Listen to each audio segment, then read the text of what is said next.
Okay, ഇനി നമുക്ക് നമ്മുടെ റഹൂബ് സാറിന്റെ എക്സ്പീരിയൻസ് എങ്ങനെയുണ്ടെന്നും കൂടി ഒന്ന് ചോദിച്ചു വന്നാലോ. കമോൺ.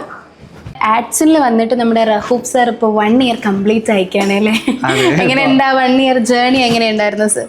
1 ഇയർ അടിപൊളിയായിരുന്നു. പ്രത്യേകിച്ച് ഇപ്പം ആഡ്സിൽ ഞാനിപ്പോൾ ഞാൻ 1 ഇയർ ആയി. 1 ഇയർ ആയ സമയത്ത് ഒരുപാട് കാര്യങ്ങൾ പഠിച്ച്, പ്രത്യേകിച്ച് സ്റ്റുഡൻസിൻ്റെ കൂടെ കുറേ കാര്യങ്ങൾ, ഡിജിറ്റൽ മാർക്കറ്റിങ്ങിൽ കുറേ കാര്യങ്ങളായി. ആഡ്സിനെ പറ്റി പറയുകയാണെന്നുണ്ടെങ്കിൽ പൊതുവെ അടിപൊളിയായിരുന്നു. നല്ല വർക്ക് ചെയ്യാനാണെങ്കിലും ഇനിയിപ്പം നമ്മുടെ ഫ്രണ്ട്സിൻ്റെ ആ ഒരു അറ്റ്മോസ്ഫിയർ ആണെങ്കിലും ഒക്കെ മൊത്തത്തിൽ അടിപൊളിയായിരുന്നു. അപ്പോൾ ഇപ്പോൾ ഇവിടെ വന്ന് മെൻറ്റർ ആയിട്ടായിരുന്നു അല്ലേ റഹൂബ് സാർ വന്നിട്ടുണ്ടായിരുന്നു. ഇപ്പോൾ കറന്റ് റഹൂബ് സാർ അവിടെ TL ആയിട്ട് പ്രൊമോഷൻ കിട്ടിയിട്ടുണ്ട് അല്ലേ? ഓക്കെ, എങ്ങനെ ഉണ്ടായിരുന്നു ആ മെൻറ്റർ എന്നുള്ളതിൽ നിന്നൊരു TL മാറിയപ്പോൾ എങ്ങനെ ഉണ്ടായിരുന്നു ആ ഒരു ട്രാൻസ്ഫോർമേഷൻ? അതന്നെ, ഫസ്റ്റ് ഞാൻ മെൻറ്ററായിട്ടാണ്, ഡിജിറ്റൽ മാർക്കറ്റിങ്ങിൻ്റെ മെൻറ്ററായിട്ടാണ് വന്നത്.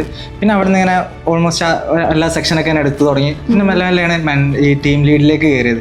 ടീം ലീഡിലേക്ക് കയറിയപ്പോൾ സത്യം പറഞ്ഞാൽ അതൊരു ടെൻഷനൊക്കെ ഉണ്ടായിരുന്നു. ഇപ്പോൾ ഓക്കെയാണ് ഓൾമോസ്റ്റ്. കാരണം എൻ്റെ കൂടെ വർക്ക് ചെയ്യുന്ന ആൾക്കാരാണെങ്കിലൊക്കെ അവരൊക്കെ നല്ല അടിപൊളിയായിട്ട് നമ്മൾ കൊടുക്കുന്ന വർക്കുകളാണെങ്കിലും നമ്മൾ പറയുന്ന കാര്യങ്ങളാണെങ്കിലൊക്കെ നല്ല അടിപൊളിയായിട്ട് ചെയ്യുന്നുണ്ട്. അതുകൊണ്ട് ഇപ്പോൾ ഓക്കെയാണ്. അതൊരു ടെൻഷൻ ഉണ്ടായിരുന്നു. കാരണം പ്രത്യേകിച്ച് ടീം ലീഡൊക്കെ ആവുന്ന സമയത്ത് ഇപ്പോൾ ഓൾമോസ്റ്റ് ഓക്കെയാണ്. എല്ലാം സ്മൂത്ത് ആയിട്ട് ഇങ്ങനെ കാര്യങ്ങളൊക്കെ പോകുന്നുണ്ട്. അങ്ങനെ അപ്പോൾ നമ്മുടെ ടീം ഹെഡ് എങ്ങനെയുണ്ട്? ടീം ഹെഡിനെ കൂടെ വർക്ക് ചെയ്തപ്പോൾ ഉണ്ടായിരുന്ന ആ ഒരു എക്സ്പീരിയൻസ് എന്തായിരുന്നു? ശരിക്കും പറയണമെന്നുണ്ടെങ്കിൽ ഈ ടീം ലീഡ് ഞാൻ ആവുന്നുണ്ടെങ്കിൽ ഇതിൽ ഏറ്റവും വലിയ റീസൺ അല്ലാന്നുണ്ടെങ്കിൽ അതിൽ ഏറ്റവും വലിയ ഇത് എടുക്കുന്നത് ജാസിം സാറിനാണ്. പിന്നെ ഇങ്ങനെ വെറും ഡിജിറ്റൽ മാർക്കറ്റിങ്ങിൻ്റെ മെൻറ്ററായി വന്ന ഞാൻ ടീം ലീഡ് ആവണമെന്നുണ്ടെങ്കിൽ ജാസിം സാറിന് അതിൽ നല്ല പങ്കുണ്ട്. ഇങ്ങനെ മേക്ക് ചെയ്തെടുത്തതും എന്നെ മെല്ലെ മെല്ലെ ടീം ലീഡിലേക്ക് കൊടുക്കുന്നതൊക്കെ ജാസിം സാറാണ്.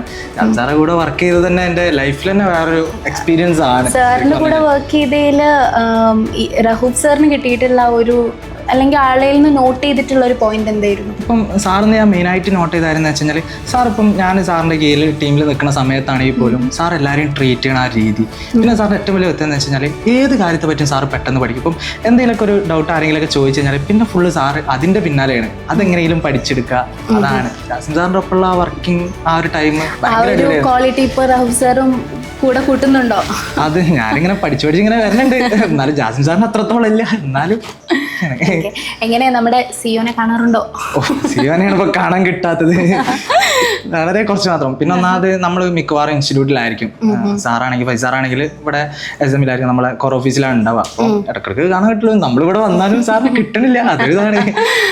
നമുക്ക് എന്തായാലും ഫൈസ സാറിനോട് അത് നമ്മുടെ എല്ലാ സ്റ്റാഫിന്റെയും ഭാഗത്തുനിന്ന് ഒരു കംപ്ലൈന്റ് ആയിട്ട് നമുക്ക് അതാണ് എനിക്ക് ആ ഒരു കംപ്ലൈന്റ് ഉണ്ട്. ഫൈസ സാറിനോട് തീരെ കിട്ടണില്ല. ഓക്കെ, അപ്പോൾ ഇപ്പോൾ ഇവിടെ 1 ഇയർ കംപ്ലീറ്റ് ആയി. ഇനിയും നമ്മുടെ കൂടെ ഇതുപോലെ മുന്നോട്ട് ഉണ്ടാവണമെന്ന് ആത്മാർത്ഥമായിട്ട് ആഗ്രഹിക്കുകയാണ്. അതുപോലെ തന്നെ TL പൊസിഷനിൽ നിന്ന് ഇനി ഈ ടീം ഹെഡിലേക്കൊക്കെ മാറാൻ സാധിക്കട്ടെ എന്നും പ്രാർത്ഥിക്കുന്നു. Congratulations. Okay, thank you. Thank you.